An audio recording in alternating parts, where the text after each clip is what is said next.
AP ప్రగతిశీల auto motor works federation రాష్ట్ర అధ్యక్షుడిని. ఈరోజు చంద్ర ప్రభుత్వం ఆటో డ్రైవర్ సేవల పథకానికి సంబంధించి ఒక సభ నిర్వహిస్తూ ఉన్నారు. ఈ సభకు సంబంధించి వాళ్ళ ఆటో కార్మికులు మొత్తం వ్యతిరేకిస్తూ ఉన్నారు. ఎందుకంటే వాళ్ళు బలవంతంగా ఆటో కార్మికులు తరలిస్తూ ఉన్నారు, స్వచ్ఛందంగా వారు రావట్లా. ఎందుకని? ఇవాళ నువ్వు ఏదైతే ఎన్నికల్లో చెప్పావో ఆ ఎన్నికలు చెప్పిన భిన్నంగా ఇవాళ చేస్తూ ఉన్నావు, మోసం చేస్తూ ఉన్నావు. కార్మిక వర్గానికి అందరికీ నేను ఆటో వాహన మిత్ర ఇస్తా అని చెప్పి అన్నావు. గత ప్రభుత్వం 10,000 ఇస్తే మేము 15,000 ఇస్తా అని చెప్పాం. కానీ వాళ్ళ అధికారంకి వచ్చిన తర్వాత కేవలం వానర్లకు మాత్రం ఇస్తూ ఉన్నాం. 6 లక్షల మంది పైగా ఆటో డ్రైవర్లు ఉంటే ఇవాళ 2,90,000 మందికి ఇస్తూ ఉన్నాం. మిగతా కార్మికులు మోసం చేస్తూ ఉన్నాం. ఈ 2,90,000 మందిలో కూడా ఇంకో 30,000 మందికి రకరకాల కుంటి సాగులతో ఇవాళ పథకం అమలు చేయట్లా. అంటే ఇవాళ ఏంటంటే వాళ్ళు మోసం చేస్తూ ఉన్నాం. ఎంత మేరకు లబ్ధి తగ్గించాలని చూస్తూ ఉన్నాం. ఈ రకంగా దగా చేస్తున్నాం, వంచన చేస్తూ ఉన్నాం, మోసం చేస్తూ ఉన్నాం. అందుకే ఈ సరైనది కాదు. ఈ సందర్భంగా డిమాండ్ చేస్తూ ఉన్నాం. అధికారం లేకముందు ఏం మాట్లాడావు, ఏ వాగ్దానం చేస్తావు? 21 జీవో రద్దు చేస్తా ఉన్నావు, ఎందుకు రద్దు చేయట్లా? సంక్షేమ బోర్డు ఏర్పాటు చేస్తా ఉన్నావు, ఎందుకు ఏర్పాటు చేయాలా? అందరికీ ఇస్తా ఉన్నావు, ఇవాళ కొంతమందికి ఎందుకు ఇస్తా ఉన్నావు? ఇది సరైనది కాదు. అందరికీ ఇవ్వాలి, పెంచాలని రకం డిమాండ్ చేస్తా ఉన్నాం. ఈరోజు సభ నిర్వహిస్తా ఉన్నాం. ఈ సభలైనా సరే మీ వైఖరి మార్చుకొని మీరు ఏదైతే హామీ ఇచ్చారో హామీలు అమలుకి మీరు ముందుకు రావాలి. ఇవాళ చాలా చెప్తా ఉన్నారు. 2 ఉదాహరణలు. జీవో నెంబర్ 21 వల్ల ఇవాళ వేలాది రూపాయలు పెనాల్టీ భారం పడతా ఉంది. మొన్న అసెంబ్లీలో బోండా ఉమా గారు మాట్లాడారు, అయ్యా పెనాల్టీ భారాలు పెరిగిపోయింది, 1 టైం సెటిల్మెంట్ చేయని రకంగా బోండా ఉమా గారు ఆ రోజు స్పీకర్ సాక్షిగా మాట్లాడారు. కానీ మేము చంద్రబాబు ఏం మాట్లాడుతాం అసెంబ్లీలో? కాదు మొత్తం పెనాల్టీలు కడితేనే పథకం వేస్తా అంటా ఉన్నారు. ఇది మోసం కాదా? అంటే ఒక ఎమ్మెల్యే గారు, మీ ఎమ్మెల్యే గారు చెప్తే కూడా మీరు వినే పరిస్థితి లేదు. ఇది ఎంతవరకు? నువ్వు అధికారం రాకముందు భారం అని చెప్పి అన్నావు, జీవో రద్దు చేస్తా ఉన్నావు, అదే అధికారం వచ్చాక కట్టమంటా ఉన్నావు. ఈ రకంగా అదే రకంగా ఇవాళ 300 వీటి ఖర్చు గురించి మాట్లాడుతూ ఉన్నావు. చాలామంది మోటార్ వెహికల్ సంబంధించిన వాళ్ళ బ్యాటరీ కార్లు తీసుకున్నారు, కరెంట్ కార్లు వెహికల్ తీసుకున్నారు. ఇవాళ ఆటో వేసుకున్నాక ఇంటికి వెళ్ళి ఛార్జీకి పెట్టుకోవాలి. ఇళ్లలో కరెంటే కాకుండా ఆటో కరెంట్ కూడా అక్కడ పెట్టుకోవాలి. మరి ఈ రకంగా చూస్తే 300 యూనిట్లు దాటవా? అంటే ఏదో రకంగా నిబంధనలు పెట్టేసి నువ్వు ఎగ్గొడతా ఉన్నావు. ఇది సరైనది కాదు. రాష్ట్రంలో ఉన్న 6 లక్షల మంది ఆటో కార్మికులకి ఈ యొక్క పథకం డ్రైవర్లకు ఆటో డ్రైవర్ల సేవలు మంచి పేరు పెట్టావు. ఆటో డ్రైవర్ల సేవలు అంటే ఏంటి? డ్రైవర్లు అందరూ సేవ చేయాలి, ఓనర్లకు కాదు. నువ్వు కేవలం ఓనర్లుగా చేస్తా ఉంటావు. ఓనర్లు మావాలి, మేము కాదంటలా, కేవలం ఓనర్లుగా అంటాం, డ్రైవర్లు చేయట్లా. అది సరైనది కాదు. ఆటో డ్రైవర్ల సేవల పేర్లు ఏదైతే ఉందో ఆ పేరును సార్థకం చేయాలంటే అందరికీ ఈ పథకం వర్తింపు చేయాలి, పెంచాలి రకంగా డిమాండ్ చేస్తాను. మీరు అమలు చేయాలి. లేకపోతే ఈ సభలో మీరు ప్రకటించాలి. లేకపోతే రేపటి నుంచి మా కార్యక్రమం అడిగి ఉధృతం చేస్తాను, తెలియజేస్తాను. 25 సంవత్సరాల నుంచి నేను ఆటో డ్రైవర్ని. ఎంతమంది డ్రైవర్లు అయితే ఉన్నారో అంతమందికి నేను న్యాయం చేస్తానన్న చంద్రబాబు నాయుడు గారు ఇవాళ కుదించి 2,90,000 మందికి కూడా ఇస్తానన్న మాట వాగ్దానం చేశాడు, కానీ అది నెరవేర్చట్లేదు. ఆ ఆటో డ్రైవర్లు టిప్పర్ డ్రైవర్లతో సహా ఇస్తానన్న మనిషి వాళ్ళ టిప్పర్ డ్రైవర్లు ఏమైపోయారో అవగాహన కనపట్లేదు. ఇస్తానన్నాడే అసలు 4 హామీల్లో ఒకటి సరిగ్గా ప్రకటించలేదు. వాటికి ఇవాళ వాహన మిత్ర పేరు మార్చి 2 రోజుల క్రితం పేరు మార్చి 2 రోజుల క్రితం ఆటో సేవలు అంట. ఆటో సేవలు ఏంటండి? ఆటో సేవలు మేము చేస్తున్నాము, మాకు వాళ్ళు చేస్తున్నారా? రవాణా శాఖ రెవెన్యూ ఆర్టీఓ ఆఫీస్కి ఎంత రెవెన్యూ వస్తుంది మామూలని, రవాణా శాఖ మూలనే మేము వెహికల్ తిప్పితే మేము ఎంత రెవెన్యూ కడుతున్నాం ఆర్టీఓ ఆఫీస్కి. మాకు 15,000 మాకు ఇవ్వడానికి, సంవత్సరానికి 15,000 మాకు ఇవ్వడానికి ఎన్ని కొర్రలు పెడుతున్నారంటే అన్ని కొర్రలు పెడుతున్నారు గవర్నమెంట్. అదే రేషన్ కార్డు, ఈ లాస్ట్ గవర్నమెంట్లో రేషన్ కార్డు పేరు మీద సచిన్ టెండూల్కర్కి 4 రేషన్ కార్డులు వచ్చినాయి. సచిన్ టెండూల్కర్కి మళ్ళీ క్రికెట్ టీం వాళ్ళకి రేషన్ కార్డులు ఉంటాయండి. వాళ్ళ పేరు మీద రేషన్ కార్డులు ఉన్నాయి, 4-5 రేషన్ కార్డులు. ఆధార్ కార్డులు ఉంటాయి. ఆధార్ కార్డులు అంటే కామన్. రేషన్ కార్డులతో పని ఏంటండి? అదే మనకి లేని వాళ్ళకి లేబర్కి మనకి ఏదైనా చిన్న లబ్ధికో చేకూర్చడానికి ఎన్ని కొరలు పెట్టారంటే అన్ని కొరలు పెట్టారు. చాలా హింసపడుతున్నాం మేము. ఎలక్ట్రికల్ ఆటోలు కొనపెట్టింది గవర్నమెంటే, కానీ ఆ గవర్నమెంట్కి ఇప్పుడు ఈ కరెంటు పెట్టి ఛార్జింగ్ ఛార్జింగ్ పెడితే 300 యూనిట్లు రావా? ఆ 300 యూనిట్లు దాన్ని హైలైట్ చేసి ఆ కారణంగా వాహన మిత్ర పన్నేయకుండా చేస్తున్నారు. ఇప్పుడు పొద్దున్నే డ్వాక్రా మహిళలు వచ్చి ఇంటింటికి వచ్చి ఆటో డ్రైవర్ వేనా నువ్వు బయలుదేరు, ఆటో డ్రైవర్ వేనా నువ్వు బయలుదేరు. డ్వాక్రా మహిళలతో మాకు కబురు పెట్టించారు. డ్వాక్రా మహిళలకి మాకు సంబంధం ఏంటండి? పోయిన లాస్ట్ టీడీపీ గవర్నమెంట్లో డ్వాక్రా మహిళలను ఇబ్బంది పెట్టారు. డ్వాక్రా మహిళలంతా 10 లక్షల మంది రోడ్డు ఎక్కారు. ఇప్పుడు ఈ సంవత్సరం కూడా 10 లక్షల మంది ఆటో డ్రైవర్లంతా రోడ్డు ఎక్కుతారు. ఇక రాష్ట్ర రోగాలు ధర్నాలు ఇక మామూలు చేస్తూనే ఉంటాయి. వాళ్ళు ఏదో కార్యక్రమం అయిపోయిందంటే అయిపోయింది కాదు. వాళ్ళు ఏదో వస్తారు, 10 నిమిషాలు మీటింగ్ చెప్తారు, వెళ్ళిపోతారు. కానీ రాష్ట్ర రోగం అయితే ఆగదు, ధర్నాలు అయితే జరుగుతూనే ఉంటాయి. మాకు న్యాయం చేసేదాకా జరుగుతూ ఉంటాం. అది ఈరోజు నిన్నటి వరకు ఆయన వాహన మిత్ర అన్నాడు, ఈరోజు ఆటో డ్రైవర్ సేవలు అంటున్నాడు. ఆటో డ్రైవర్ సేవలు అనేటువంటిది పేరు పెట్టినప్పుడు ఆయనకి ఏమాత్రమైనా జ్ఞానోదయం ఉంటే ఆటో డ్రైవర్లకు ఇస్తున్నామా మనం, లేదా auto maxi cab owner cum డ్రైవర్కి ఇస్తాం అనేటువంటిది ఆయన జ్ఞానం అర్థం ఉంటే ఆటో డ్రైవర్ సేవలు అనేటువంటిది పెట్టడం. ఆటో డ్రైవర్ సేవలు అంటే యావత్తు రాష్ట్ర వ్యాప్తంగా ఉన్నటువంటి కార్మికులందరికీ ఇవ్వాలి. అది ఆటో డ్రైవర్ సేవలకు ఉన్నటువంటి పేరుకు ఉన్నటువంటి అర్థం. అది తెలుసో తెలియకో చేస్తున్నటువంటి పరిస్థితి సరైనది కాదు. మేము దాన్ని వ్యతిరేకించాం. ఈ రోజున వ్యతిరేకించడం కాదు, అక్కడ సభకు కూడా మేము రావని చెప్పాం. ఎందుకంటే ఒక ప్రజా సంఘాలుగా మా సమస్యలకు సంబంధించి రిప్రజెంట్ ఇవ్వడానికి కూడా వాళ్ళు స్పందించలేదు. ఇవ్వటా కుదరదు అంటున్నారు.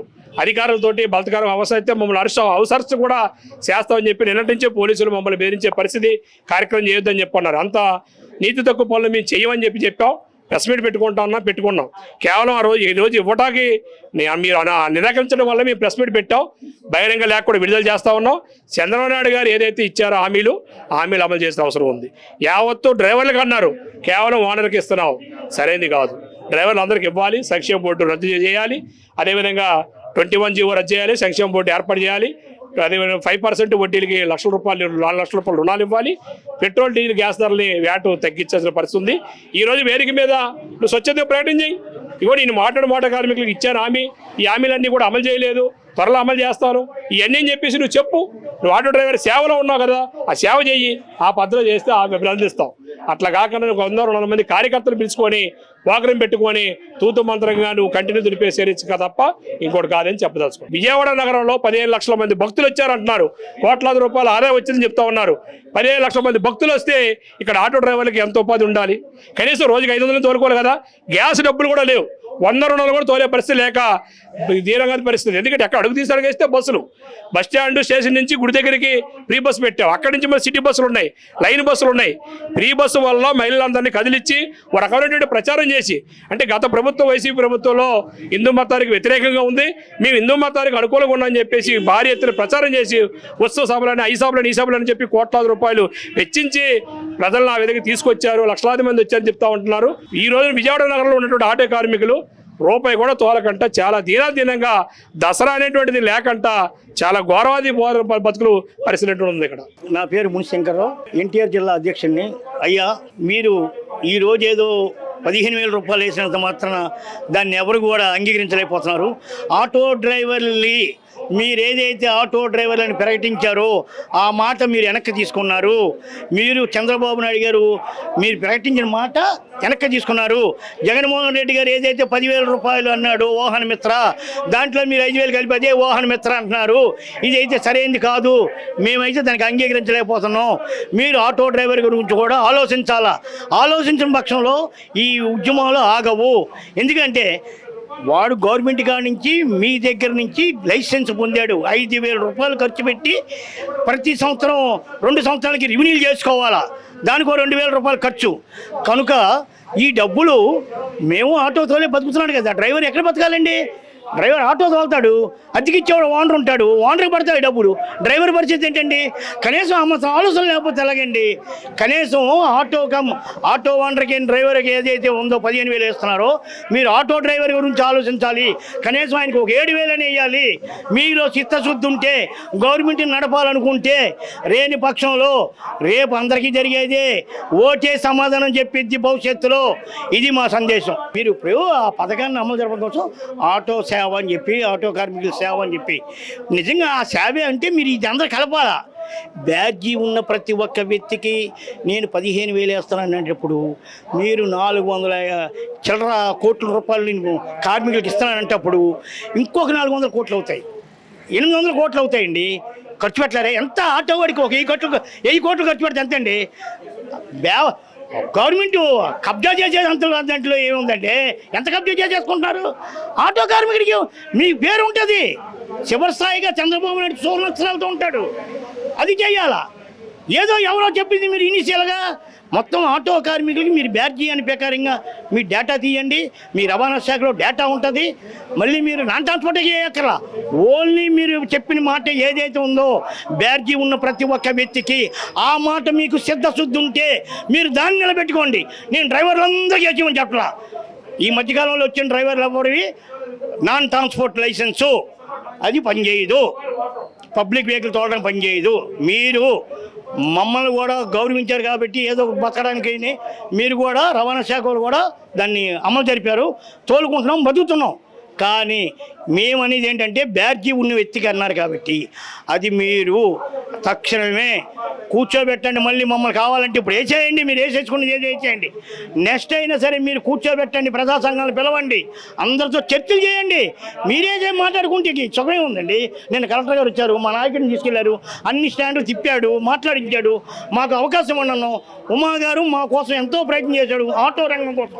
ఆయన ఆటో కార్మికుల పక్షాన చాలా చిత్తశుద్ధి ఉంది ఆయన కాడ. ఆయన ఎలాగా ఏంటి అనేది మాకు కాపోయినా మేము పార్టీ కాదు, కానీ ఆయనలో గొప్పతనం ఉంది. సమస్య వచ్చిందంటే దాన్ని పెట్టే మగారు ఎవరైనా ఉన్నాడంటే ఇంతమంది ఎమ్మెల్యేలు ఉన్నారు, మినిస్టర్లు ఉన్నారు, ఎంపీలు ఉన్నారు. ఆటో వాళ్ళ కోసం మాట్లాడిన వ్యక్తి ఎవరు నాకు కనబడాల. మేము దాదాపు 79 నుంచి నేను ఈ ఆటో రంగంలో విజయవాడలో ఆటోతోనే జీవిస్తున్నా. ఎవరు ఏంటి వాళ్ళ స్థితిగతులు ఏంటి అన్నీ నాకు తెలుసు. మనకు నేను వయసు ఇప్పుడు 67 కనుక ఇది సరైనది కాదు. మా కళ్ళ ముందు ఎటువంటి వాళ్ళు ఎలాగయ్యారు ఏంటో అన్నీ నాకు తెలుసు, కానీ మేము అట్లా పోదలుచుకోలేదు. మా ఆటో కార్మికులు న్యాయం చేయాలని దయచేసి మేము కోరుకుంటున్నామయ్యా. ఆ కార్మికులు ఆటో డ్రైవర్లకు కూడా మీరు డబ్బులు వేయాలి. కనీసం ఒక 7,000 అయినా సరే మీరు ఇస్తే వాళ్ళు సంతోషిస్తారు. ఆటో ఓనర్ డ్రైవర్కి 15,000 పోనీ వాళ్ళకి ఒక 7,000 అయినా చేస్తే వాళ్ళు జీవిస్తున్నాం కదండి. లైసెన్స్ తీసుకున్నాం గవర్నమెంట్ గారి నుంచి. అది గత వైసీపీ గవర్నమెంట్లో జగన్మోహన్ రెడ్డి గారు ఇన్సూరెన్స్ కానీ బ్రేక్ చలనా కానీ అన్ని కట్టుకోవడానికి 10,000 రూపాయలు వేస్తామని చెప్పారు, కానీ ఇలాగా ఫ్రీ బస్ అనేది పెట్టలేదు. ఆ ఫ్రీ బస్సు పెడతాం వల్ల ఈరోజు ఆటో కార్మికులకి చాలా నష్టం జరుగుతుంది. తినడానికి కూడా చాలా ఇబ్బందిగా ఉంది. రోజుకి 300 రూపాయలు తోలటం కూడా చాలా కష్టంగా ఉంది. ఆయన జగన్మోహన్ రెడ్డి గారు పెట్టింది ఆ రోజు ఇన్సూరెన్స్ పోర్సులో లేదు, బ్రేకులు కూడా ఆ పోర్సులో లేని బళ్ళు కూడా నేను వేస్తున్నాను, ఇవన్నీ పోర్సులో పెట్టుకోండి ఆయన డబ్బులు వేసాడు. ఆ తర్వాత పోర్సులో పెట్టుకున్న వాళ్ళు చాలామంది కార్మికులు కానీ ఆటో కార్మికులు కానీ పెట్టుకున్నారు. ఈరోజు మీరేం చేస్తున్నారంటే ఈ చలానా రద్దు చేయడానికి మీకు ఈ చలానాలు కానీ ఇవన్నీ ఉంటే నేను ఈ డబ్బులు 15,000 రూపాయలు నేను వేయనని అసెంబ్లీలో చంద్రబాబు నాయుడు గారు మరీ దారుణంగా చెప్పటం, డైరెక్ట్గా ఒక రాష్ట్ర ముఖ్యమంత్రి అలా చెప్పడం చాలా దారుణమైంది. ఏంటి అలాగా అది కూడా ఆయన జగన్మోహన్ గారు పెట్టిన ఏ 3 లక్షల మంది కార్మికులకి అయితే ఆ రోజు ఆయన వేసాడో ఆ 3 లక్షల మంది కార్మికులకే మీరే వేస్తూ ఉంటున్నారు. డ్రైవర్ అనేవాళ్ళు 6 లక్షల మంది చిల్లర డ్రైవర్లు ఉన్నారు రాష్ట్రం మొత్తం మీద, అందరికీ వేయాలి. డ్రైవర్గా ఉన్నాడంటే వాడు ఆటో కొనుక్కోలేని పరిస్థితిలో ఉన్నాడు డ్రైవరు. మరి అలాంటికి మీరు అమౌంట్ ఆయనకు కూడా వేయాలి, డ్రైవర్కి కూడా. కానీ ఓనర్కే వేసి జగన్మోహన్ రెడ్డి గారి లాగా మీరు ఆ 3 లక్షల మందికి వేస్తూ ఉంటున్నారు. కానీ ఆ రోజు బస్సు ఫ్రీ లేదు, ఈరోజు బస్సు ఫ్రీ పెట్టావు. బతకడం చాలా దారుణంగా ఉంది. ఈరోజు ఈ బస్సు ఫ్రీ వల్ల ఎంతోమంది ఫ్రీగా ఎక్కి వెళ్ళిపోతున్నారు, కానీ ఆటో కూడా ఎక్కట్లేదు. మళ్ళీ అక్కడ దిగి మళ్ళీ బస్సు ఎక్కుతున్నారు, కానీ ఆటో 20 రూపాయల సర్వీస్ కూడా లేకుండా ఈ బస్సు ఫ్రీ వల్ల ఈ రాష్ట్ర ముఖ్యమంత్రి గారు ఇలా చేయటం చాలా ఇదిగా ఉంది. ఎవరికి ఇస్తున్నావు 15,000 రూపాయలు? ఈ చలానా కడితేనే మీరు వేస్తూ ఉంటున్నారు. ఎన్ని కేసులున్నా ఆ ఈ చలానా మొత్తం రద్దు చేస్తేనే అవి కడితేనే వేస్తూ ఉంటున్నావు. మరి ఇంకా ఈ చలానా కడితే వేస్తూ ఉన్నప్పుడు ఇంకా 15,000 మీరు వేయటం ఏంటి? మాకు ఏంటి న్యాయం? అది ఎంతవరకు న్యాయం చేస్తున్నారు మీరు? అలాగే ఈరోజు తోలలేని పరిస్థితి. 200-300 రూపాయలు ఉంటే ఇంటికి పట్టుకెళ్ళే పరిస్థితి. అవి కూడా చాలట్లా. మ్యాక్సిమం 7,000 రూపాయలు అద్దె, ఈరోజు 7,000 రూపాయలు అద్దె అవుతుంది ఇంటి అద్దె, రెంటు, స్కూల్ ఫీజులు. అందరూ గవర్నమెంట్ స్కూల్లో చదువుకున్న వాళ్ళు ఎవరైనా ఉన్నారా? లేరు. ప్రైవేట్ స్కూల్లో. గవర్నమెంట్ స్కూల్లో వేద్దామంటే సబ్జెక్ట్ చెప్పేవాళ్ళు ఎవరున్నారు? ఒక్క సబ్జెక్ట్ మొత్తం అన్ని సబ్జెక్టులు ఒక్క టీచరే చెప్పాలా? ఆ ఒక్క టీచర్ చెప్తుందా? చెప్పట్లా. ప్రైవేట్ స్కూల్లో జాయిన్ చేసుకోవాల్సి వస్తుంది. మేము ప్రైవేట్ స్కూల్లో జాయిన్ చేసినప్పుడు ఎంత అవుతుంది? సంవత్సరానికి 35-36 వేల రూపాయలు మామూలుగా స్కూల్లో వేస్తేనే అవుతుంది. అలాగే మీరు ఇచ్చిన 15,000 రూపాయలు ఏం సరిపోతాయి మాకు? ఇది కరెక్ట్ కాదు చంద్రబాబు నాయుడు గారు. అలాగే పవన్ కళ్యాణ్ గారు కూడా మా కూటమి గవర్నమెంట్ వస్తే 15,000 వేస్తామని పవన్ కళ్యాణ్ గారు కూడా హామీ చేశాడు. ఈ 15,000 రూపాయలు ఎంతవరకు మాకు లాభం చెందుతుందని పవన్ కళ్యాణ్ గారికి కానీ రిప్లై గాజువాకలో కానీ కొన్ని ఆఫీసుల దగ్గరికి ఆయన వెళ్ళినప్పుడు ఎదురైతే దానికి సమాధానం కూడా చెప్పకుండా దాటేసిపోతున్నాడు పవన్ కళ్యాణ్ గారు. ఇలాగే కానీ ఈ ఫ్రీ బస్ ఉండి ఆటో వాడికి ఉపాధి లేకపోతే వాడు పని చేసుకోలేని బతికే పరిస్థితి లేదు. ఈ రౌడీజం పెరిగిద్ది, గోండాజం పెరిగిద్ది, ఒకళ్ళు కొట్టుకుంటే పరిస్థితి, ఆటో వాళ్ళు కూడా కొట్టుకుంటే పరిస్థితి ఆల్రెడీ తయారైంది. ఇప్పుడు ఎక్కడ చూసినా, ఏ సెంటర్లో చూసినా ఒక ఆటోకి ఎవరైనా ఒక 20 రూపాయలు సర్వీస్ ఎక్కితే వెనకాతల 10 ఆటోలు అవుతున్నాయి 20 రూపాయల కోసం. ఇది దారుణంగా ఉంది. చంద్రబాబు నాయుడు గారు ఇది ఆలోచించి మీరు దీని మీద ఒక ఆలోచన, ఒక నిర్ణయం తీసుకుంటే అది బాగుంటుంది. లేదంటే ఎక్కువ మంది రౌడీజంగా తయారవుతారు.